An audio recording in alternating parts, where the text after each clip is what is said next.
आज नवीन काहीतरी बनवते. मी पहिल्यांदाच बनवते. खाऊन तर झालंय विकतचं, घरी कधी ट्राय केलं नाही. आणि घरी काय नवीन ट्राय करायचं म्हणलं तर साहित्य सगळं आणावं लागतं आणि मग तिथून पुढं रेसिपी. ते पण रेसिपी 100% होते का नाही याची पण थोडीशी धाकधूक असतेच पहिल्यांदा आपण काय बनवत असेल तर. आता तुम्हाला वाटेल मी काय बनवते नक्की?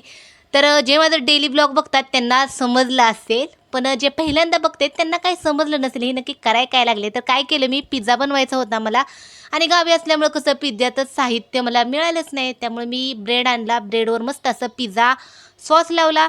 नंतर बारीक कट केलेला ऑनियन, टोमॅटो ठेवायचा. भरपूर असं चीज आहे तर खिसून आपलं ब्रेडवरती ठेवायचं.